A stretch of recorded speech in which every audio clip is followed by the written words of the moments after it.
During my graduation ceremony, I was excited as I prepared the proposal I had been working on. I wanted to surprise Ethan after the ceremony ended, but no matter how many times I called, he never picked up. Later, I found out that instead of attending the ceremony like he was supposed to, he had gone to the airport to pick up his childhood sweetheart who had just returned. I stood in the rain, drenched like a soaked cat in front of his house, and ended up running into the girl who had just come back. She looked at me with a challenging lift of her eyebrows, and seeing how close and affectionate they were, so unwilling to part, I finally understood everything. I sold the diamond ring I had saved up for so long to buy, and I took the cat the two of us had been raising together. After that, he came to me crying. He said, "I prepared the proposal you always liked. I even bought back the pair of rings you sold. Emily, can you come back to me?" When I arrived at Ethan's house, they happened to return at the same time. The girl leaned against his shoulder, her voice sweet and clingy, the two of them wrapped around each other like lovers deeply in love. When she saw me watching, she raised her brows again, her eyes practically greeting me as if I were already her little sister-in-law. Then she pressed a kiss onto Ethan's cheek. He turned his head away, clearly irritated. "What are you doing?" I asked politely. "Hello." The moment Ethan heard my voice, his whole body stiffened. He quickly pushed Chloe off him and turned around awkwardly. When he saw me standing there calmly, his expression changed instantly. "Emily? Why are you here?" I haven't even had the chance to go pick you up," I smiled lightly. "If I didn't come, how could I watch today's little performance?" Before he could respond, Chloe popped her head out from behind him. "Hey, you're the girlfriend Ethan is dating now, right?" she said, reaching her hand toward me. "I'm his childhood friend, the one he grew up with. I've heard about you for a long time, and now that I finally see you. Wow, you're exactly what people described. I mean, I just didn't expect." I tilted my head. "Didn't expect what?" She pouted. "Didn't expect you to keep such a tight leash on Ethan. Just a kiss on the cheek and you act all shocked? That's so old-fashioned." Her voice was sweet, but every word she said was sharp like a blade. Ethan looked at me, guilt filling his eyes, then he frowned and nudged her with his elbow. Chloe stuck her tongue out and shot him a long glare. "Sorry, I'm just used to speaking my mind. You won't be mad at me, right?" Then she pretended to get upset and punched him lightly. "She hasn't even said anything yet. But you're already being petty. Ever since you got a girlfriend, you've totally ignored me. We were so close we even shared the same pants once." Ethan frowned in frustration. "What are you talking about? That was forever ago. Don't say childish things like that in front of my girlfriend. If she gets upset later, I'm not letting you off." Chloe pouted again, sounding hurt. "Right, get a girlfriend and suddenly you forget all your childhood bonds. You're amazing, Ethan." He looked tense and said, "How could I forget? You're my good friend, and Emily is my girlfriend. You're both important to me." Just a few comforting words were enough to make Chloe cheerful again. She happily followed us, planning to walk into the house with us. Ethan reached out his arm to block her at the doorway. "I've already walked you home. Just don't go tattling to my mom again. If you don't need anything else, go home. I need to spend time with my girlfriend." Chloe pouted, unwilling to leave. "But I haven't even told you what I came to say. How could I go home?" She made a show of trying to walk past him. Seeing me still standing there, she turned to me. "Are you going in too?" I was a little surprised. I didn't know when I'd suddenly gained a little sister. And I certainly wasn't in the habit of casually accepting strangers as family. Miss Tang seemed to think being straightforward meant being rude, and she was about to turn straightforwardness into something downright unpleasant. "And another thing, whether I forgive someone or not, is my decision. Neither of them has the right to decide for me." Chloe clearly didn't expect me to say something so direct, and she froze. Chloe froze, unable to say anything for a long moment. After a while, her eyes turned red. I'm sorry, Emily." Ethan stepped in to smooth things over, saying, "Emily, she's been silly like that since we were kids. She doesn't even understand half the idioms she uses. She didn't mean anything bad. Please, don't take it to heart." I tightened my grip on the hem of my shirt. A cold breeze blew past, making me shiver. Only then did Ethan finally notice that I was soaked from head to toe. He muttered under his breath about why I never knew how to take care of myself, yet his hands were gentle as he used the dryer to warm my hair. Our cat, Snowball, rolled around at my feet, its tail wrapping around my pant leg as it purred softly. "Mrs. Liu told me Snowball threw up," Ethan said. I was so worried that I rushed over without even grabbing an umbrella. Who knew it would start pouring halfway here? Ethan frowned. "Even if you were worried about Snowball, you still have to think about your own health. What if you got sick? Why didn't you call me?" I pushed his hand away from the hairdryer and lifted my head to look at him. "Why don't you check your phone first?" He stiffened, immediately pulling his phone from his pocket. A flicker of panic crossed his face. "Emily, I left my phone on silent. I'm sorry. Was it something important?" My eyes drifted to the bag that still held the ring I once planned to use to propose to him. I shook my head. "It's nothing. Today was my graduation. I just wanted you to be there for a bit." Before coming here, I had cleaned up the entire setup for the proposal I'd painstakingly prepared. Anything still usable, I gave to the janitor downstairs. The rest, I threw in the trash. Ethan crouched beside me, his eyes sincere. "Emily, I promise, from now on, I'll never make you search for me in vain again." "Hey, isn't this that picture of us doing tug-of-war when we were kids?" Chloe suddenly lunged forward and wrapped her arms around Ethan's neck. Look at your ridiculously squished face back then." I'm dying laughing. Ethan didn't get angry even though she was clinging to him. He even bent down to look at the picture with her. "You're talking? Look at your own face. You look like you were constipated." Chloe puffed her cheeks angrily and started tickling Ethan's sides. He lost his balance, and the two of them tumbled onto each other, laughing as they fell. Snowball suddenly let out a loud, sharp meow that shattered the moment between them. Only then did Ethan snap out of it, quickly pushing Chloe off him. She hit the wall lightly and looked at him with wounded eyes. I bent down and picked Snowball up, holding the cat against my chest. "Snowball, you really don't know how to behave. You just ruined their moment." I lifted my head to look at the two of them. "Should I leave the room to give the two of you some space? Maybe even prepare a bed for you?" Ethan's face drained of all color as he jumped up immediately. "Emily, I just lost my balance. That's all. Don't misunderstand. Are you mad because I didn't come pick you up today?" Chloe bit her lip, glaring at me with anger in her eyes. "Emily, why are you talking like that? Just because he has a girlfriend doesn't mean he can't have a close friend. We grew up together. What's wrong with being affectionate? Only people with dirty minds think everything is dirty." I looked at her coldly. "So you took your clothes off together when you were kids, and now you plan to repeat that too?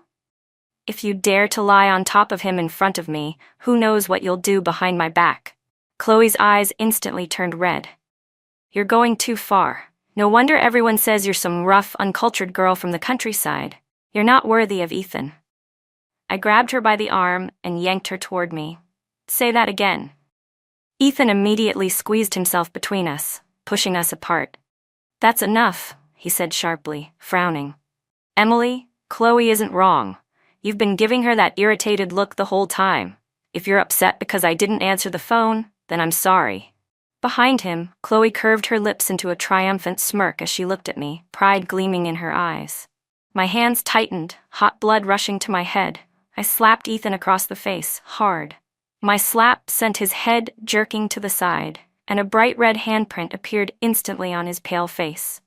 Chloe screamed and lunged toward me as if she wanted to hit me, but I reacted naturally and slapped her across the face too, without holding back.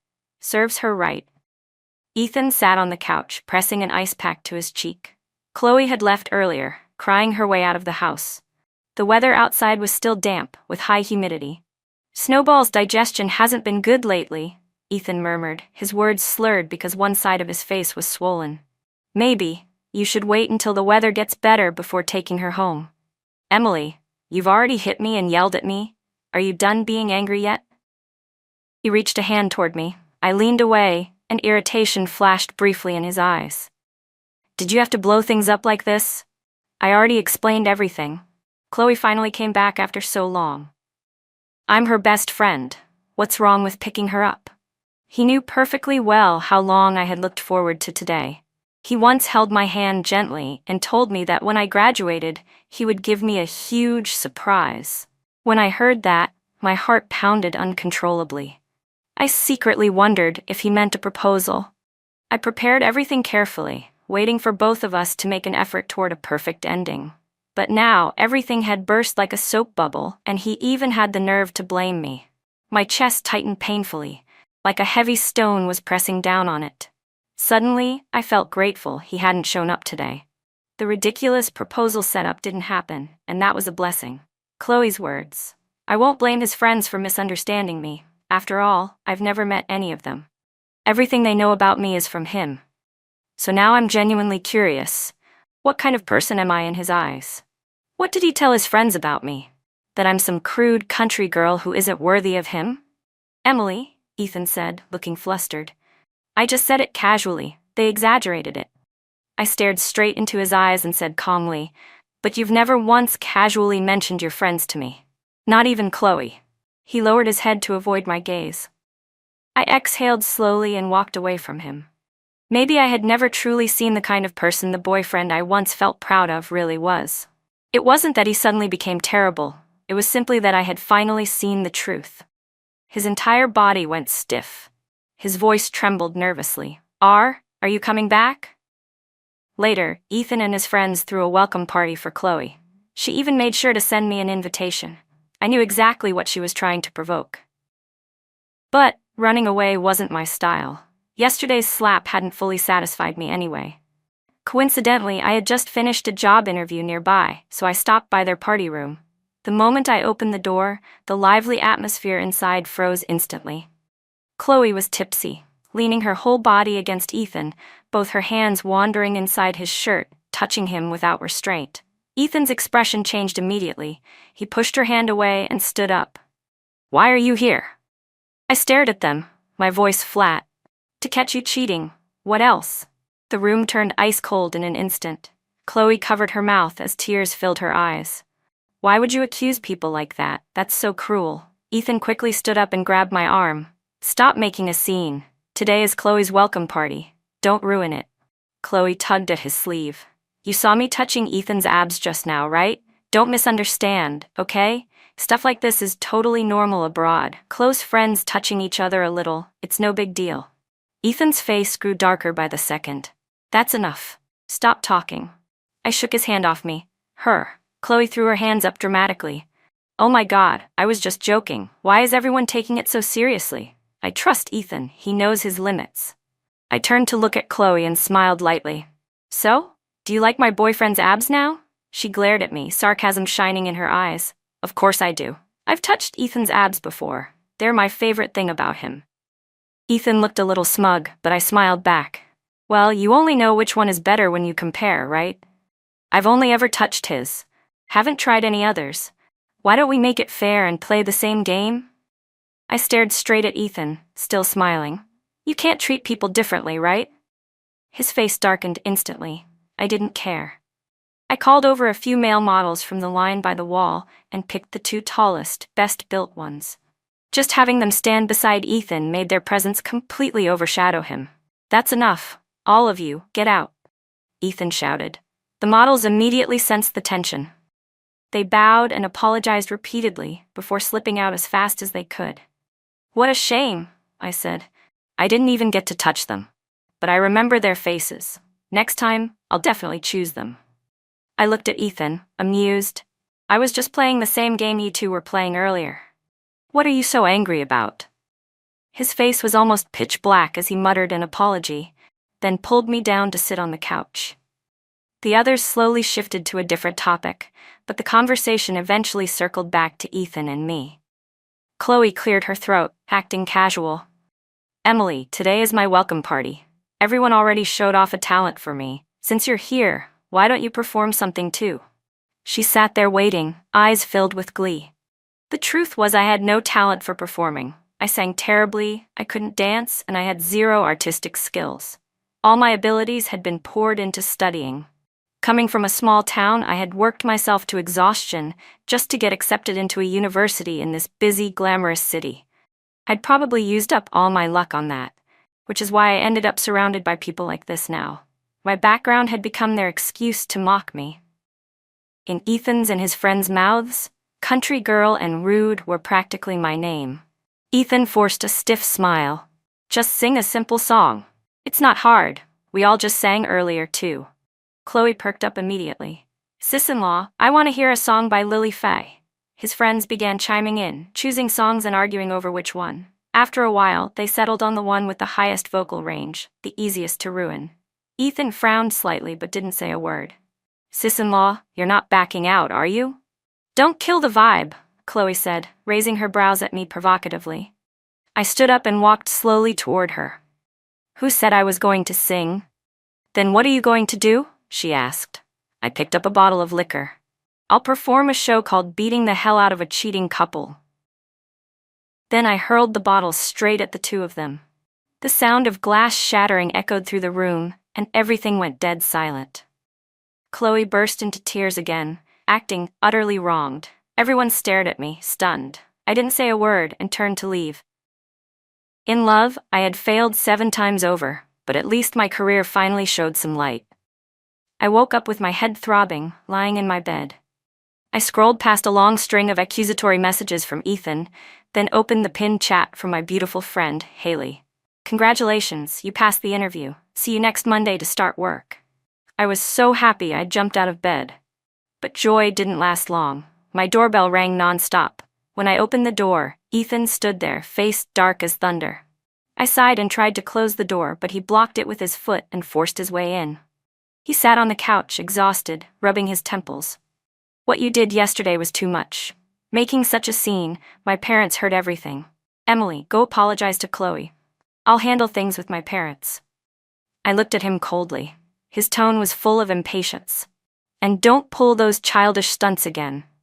Normally, I can put up with you, but you shouldn't embarrass me in front of my friends. Do you know what they're saying about you behind your back? He took a breath and continued. They said you're just a sharp-tongued country girl. If you keep acting like this, my parents will never accept you. You're putting me in a really difficult position, you know that? Ethan said. Just because I have a female friend next to me, you get upset? Chloe is just an ordinary friend. Do you really have to be so petty that you can't even tolerate the people around me? And you even called male models over just to provoke me. Was that worth it? Looking at his tightly furrowed eyebrows, whatever softness I had left in me completely vanished. I grabbed him by the collar and punched him hard. An ordinary friend? One who lies on top of you at random hours? An ordinary friend who slides her hands inside your shirt to grope you? That kind of friend is disgusting. She can drink with you, flirt with you, and probably climb into bed with you, too. A terrible man and a cheap woman, neither of you is worth a damn. Since you two like each other so much, I hope you lock yourselves together and stop hurting anyone else. Ethan's face turned red. Emily, don't go too far. Ethan, from this moment on, we're done. Stop dreaming about marrying me.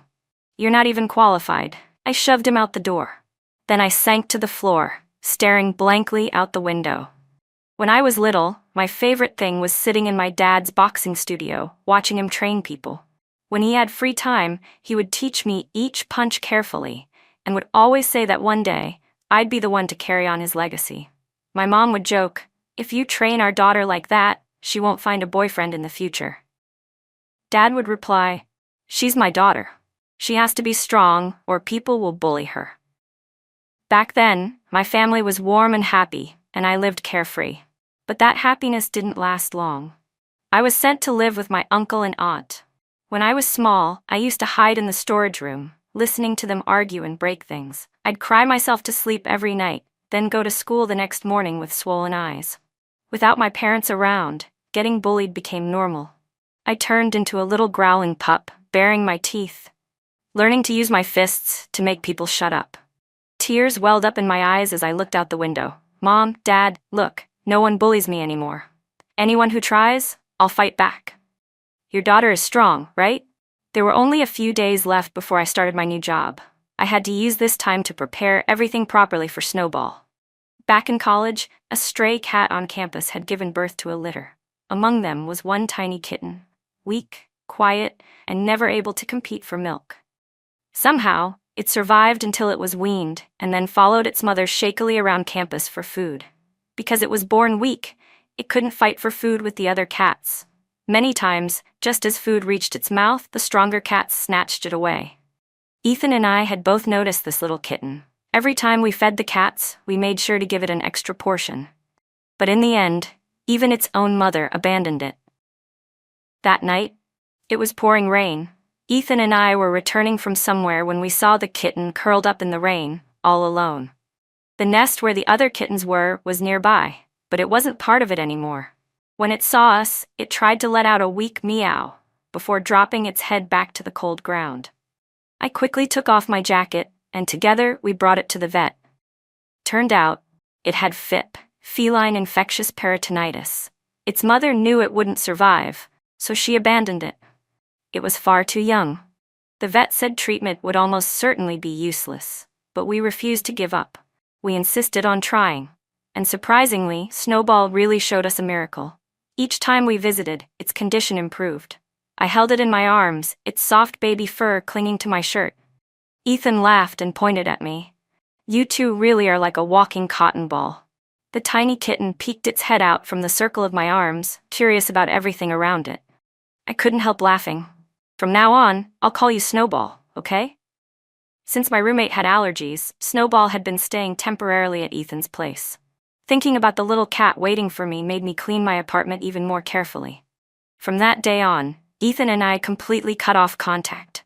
I rang his doorbell 3 times before a sweet female voice finally came from inside. "Coming, coming." I frowned silently. I didn't want to see either of them, but what I needed to do today had to be done. "Well, our house doesn't welcome you," Chloe said. Her clothes were messy, and there were faint red marks on her neck. She tried to shut the door, but I blocked it with my body. "I don't want to be here either, but I have business." "Move." I pushed the door open. Chloe immediately pretended to fall dramatically against it. "Hey, why are you barging in like that? Do you have any manners?" Hearing the noise, Ethan hurried out. When he saw me, a flicker of excitement flashed through his eyes, but he tried to act calm. "Emily, what are you doing here? If you want to get back together, you need to apologize to us first." "Chloe," he said suddenly, turning immediately toward her as if worried. "Are you okay?" She sniffled, rubbing her arm softly. When Ethan looked, there was indeed a small red mark. He frowned, about to say something. I rolled my eyes. "What's the problem?" "You have a security camera above your head. If you're unsure, go pull the footage." Chloe lowered her head, avoiding my gaze. I bumped into it myself." Ethan turned his face away, embarrassment written all over it. "Since you're here and Chloe is here too, just apologize and let's end this." I burst out laughing in disbelief. "You don't check your phone, do you?" He blinked in confusion and pulled out his phone. I had clearly texted him last night that today I would come pick up Snowball. I lifted the pet carrier in my hand. "What's wrong? Sleepwalking last night? You agreed very clearly in the messages, and now you're pretending you don't know why I'm here?" He scrolled through the chat again, frowning. "Maybe I drank too much last night and don't remember."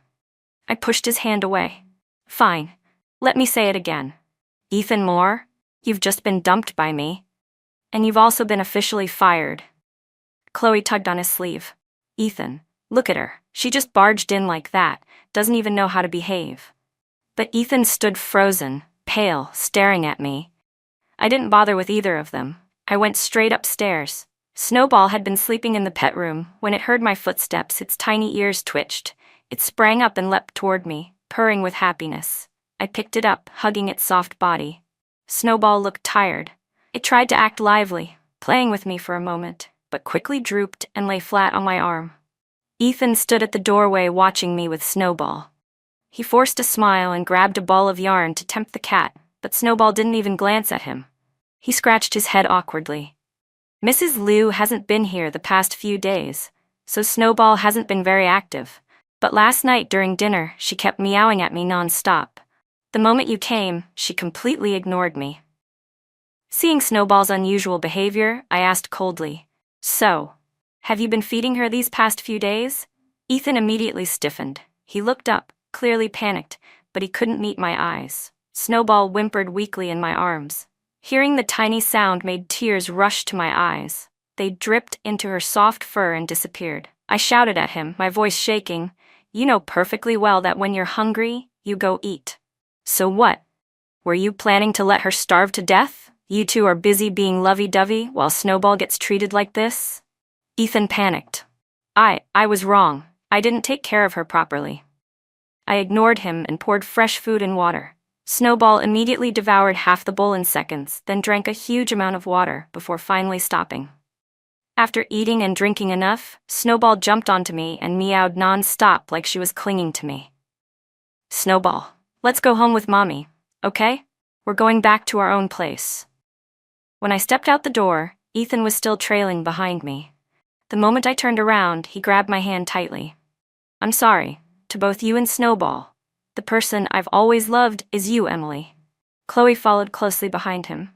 Hearing that, she gritted her teeth, glaring at me with pure hatred. A harsh curse was already at the tip of her tongue, but she couldn't get it out. And suddenly, I found the whole thing ridiculous. I once loved someone like him. Thinking back, it was pathetic. I had really lowered my own worth. I pointed at the red marks on his neck. "If you want to talk about love, maybe clean up the traces of the woman you were with first." The nausea rose again in my chest. You two honestly disgust me. My apartment was much smaller than the pet room Ethan had prepared for Snowball, but she ran around excitedly as if she loved it here far more. I took out all the pâté and dry food I had prepared in advance. Earlier, I didn't dare feed her too much at once because she was too hungry. Now, she could finally eat properly. "Snowball, Mommy will work hard and earn a lot of money.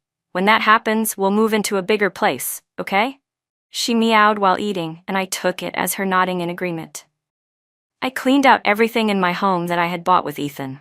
The luxury bags he'd given me, some I had never even used, and the pair of engagement rings, still brand new. I listed everything on a second-hand marketplace. Because I priced them low and still had all the receipts, they sold quickly. I used the money to buy a whole pile of treats and toys for Snowball. Recently, Ethan kept calling me non-stop. Every time I blocked one number, he switched to another. When I didn't answer, he started texting. "Emily, you threw away the things I gave you, didn't you?" Attached was a screenshot. "What about these rings? The invoice shows your graduation date. Are you hiding something from me?" I blocked him. He changed numbers. "Emily, I just remembered I once promised to attend your graduation. I can't believe I forgot something that important. I saw your pictures on the school forum. Someone photographed you preparing a proposal. You were going to propose to me, weren't you?" He sent another text. "Emily, look, this is what I prepared for you, the exact proposal style you said you liked. I even found the person who bought the rings and bought them back. Are you coming?" Block. New number. "It's okay if you don't come. I'll prepare 99 proposals for you. Even if you don't show up, I'll keep proposing." It was infuriating. How could someone be so unbelievably shameless? One evening after work, I was on my way to register a new phone number. I had barely stepped out of the building when I ran into a group of Ethan's old friends. The same ones who had been at the party that night. I couldn't avoid them, so I faced them directly. "Ethan drank too much and ended up in the hospital. Can you come visit him for a bit?" "I studied finance, not medicine," I replied. "If he's sick, he should see a doctor." "Why would you come find me?" One of them grew frustrated. "How can you be so heartless? He only drank that much because you broke up with him. He got a gastric perforation from the alcohol. As his friends, at least we were there drinking with him. You were someone close to him. Shouldn't you care?" His familiar face annoyed me instantly, reminding me of how he and Chloe were the loudest ones cheering that night at the party. I looked at him coolly. "You're incredibly rude, you know that? Standing here yelling in front of someone's office building, this is what you call city manners?" It was rush hour. People passing by kept glancing at him. His face turned red. "And you're not just rude," I added. "You're irresponsible, blaming others for your own actions. You didn't stop him from drinking, you encouraged him in the name of brotherhood. And now he has a perforated stomach? You're half responsible." I stepped closer and lowered my voice. "What if he had died that night? The first person who should take responsibility is you, I said. He drank because he got dumped for cheating. If his morals are rotten, he shouldn't blame anyone else. And don't forget, he's an adult. He's responsible for his own actions. Only someone pathetic would dump all the blame on a woman. Birds of a feather flock together. No wonder Ethan turned out the way he did. I didn't bother to look at his ugly expression. I turned around in my heels and walked away straight. After being discharged from the hospital, Ethan came looking for me again. I barely had one day off, yet downstairs was noisy and chaotic. It sounded like someone was proposing. I turned over, pulled the blanket over my head, then heard someone shouting through a loudspeaker. It sounded like they were calling my name. I sat up instantly and looked out my window. Ethan was standing in the middle of a giant heart made of roses, holding a letter in his hand. When he saw me, he smiled and lifted the loudspeaker. "Emily, I love you." I didn't expect Ethan to actually learn such a cringy move. His face must have grown thick enough to build a fortress by now. Maybe because I never slapped him with concrete evidence of his cheating, he still dared to act shameless and deny everything. I went to the bathroom, grabbed a bucket, filled it with water, and tossed in a handful of ice from the fridge. Downstairs, the crowd quickly scattered when they saw me carrying the bucket. Only Ethan stayed put, standing stiffly and looking at me with guilt all over his face. Then, I dumped the entire bucket of icy water on him. It was still chilly in March. The people watching began to show pity for him, whispering about how he was recycling the same old pathetic tricks. I held back the urge to gag and stepped back a few paces. I pulled up the blacklist on my phone and found Chloe Tang's number. I called her, telling her to come pick him up. She arrived surprisingly fast, a medical bandage stuck on her forehead. She looked like she'd recently gotten hurt. Ethan's eyes immediately went frantic when he saw her wound. "What happened to you?" Chloe glanced up timidly. "I heard someone poured cold water on you. I got worried and rushed over. Someone bumped into me on the way." Ethan looked her over from head to toe. Once he confirmed she wasn't seriously injured, he gently pushed her back. "Go home first. Remember to put medicine on it." But Chloe grabbed his sleeve, lowered her head, and burst into tears, then suddenly collapsed backward, fainting on the spot. Ethan panicked and didn't think twice. He scooped her up and pushed through the crowd, rushing her away. The people around finally understood the situation. They cracked sunflower seeds and shook their heads, clicking their tongues as they cursed Ethan a few times. The next few days passed peacefully. Something rare.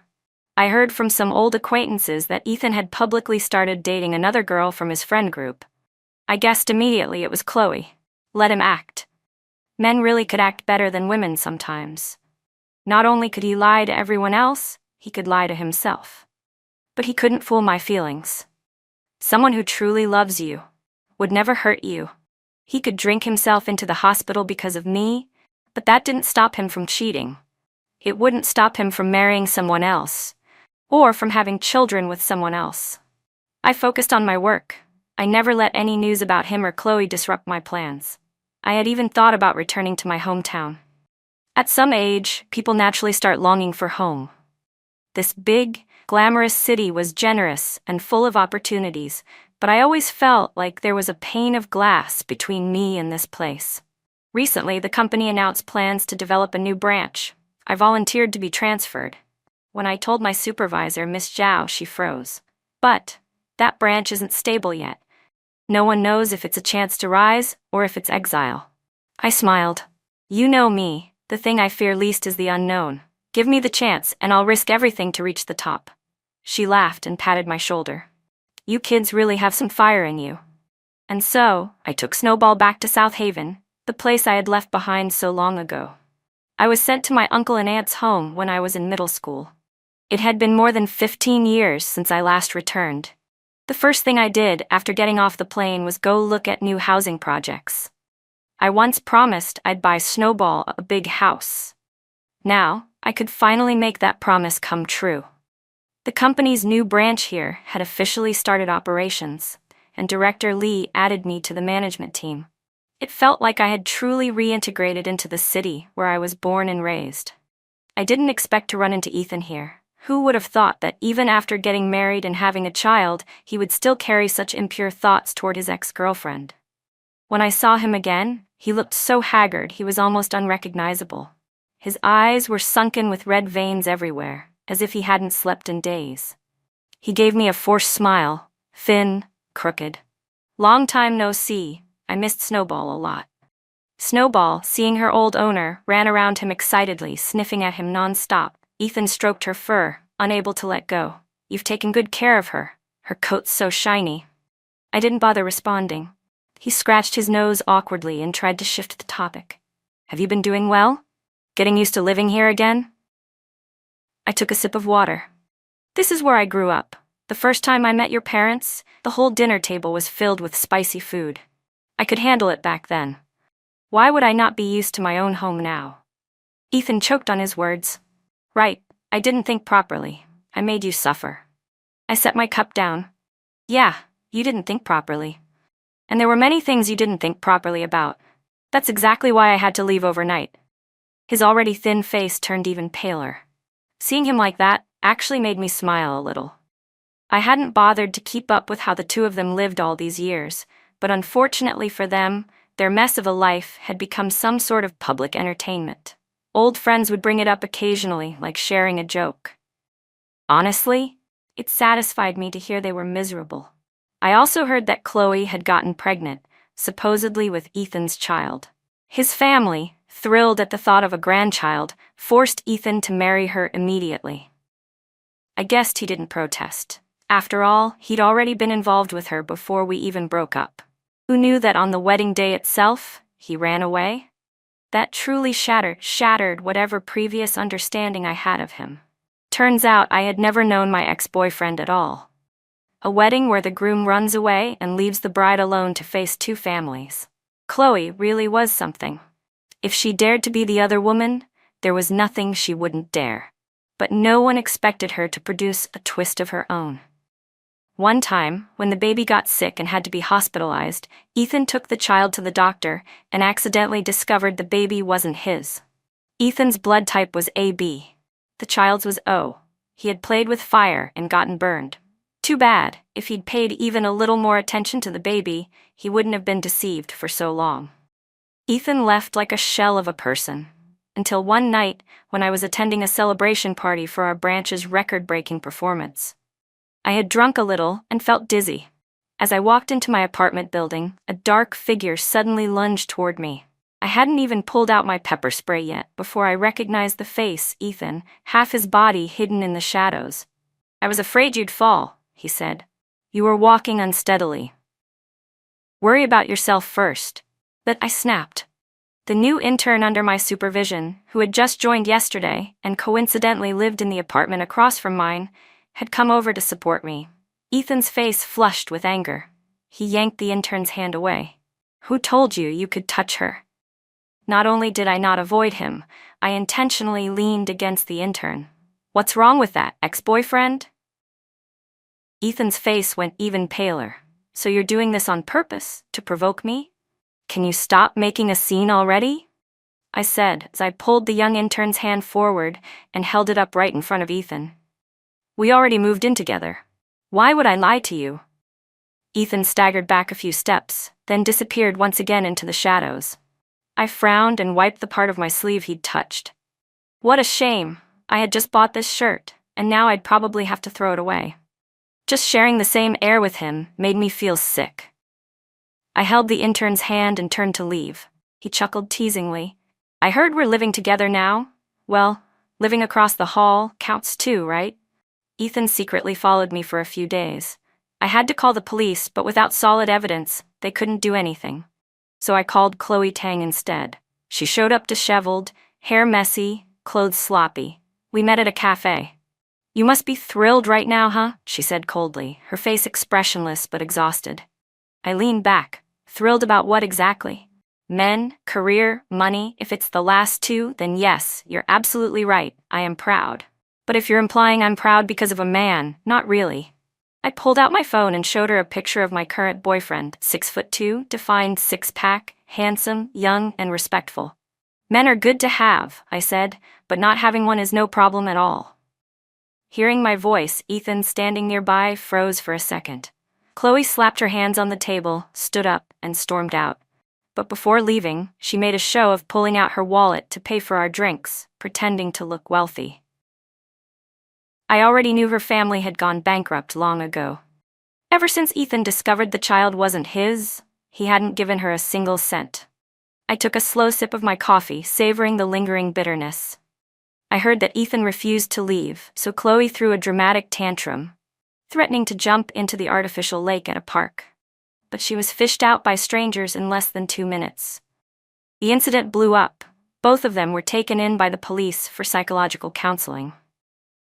Maybe they were too embarrassed, but eventually Ethan followed her home again. Though once he was back, he immediately started looking for a lawyer to file for divorce. Now, Chloe had no choice but to cling to him desperately. Those two probably still had plenty of drama to perform together. My younger boyfriend wrapped his arms around my waist from behind. "You seem distracted," he whispered. "Guess I'm still not trying hard enough." I smiled. There will always be plenty of good people in the world, so why cling to a terrible one?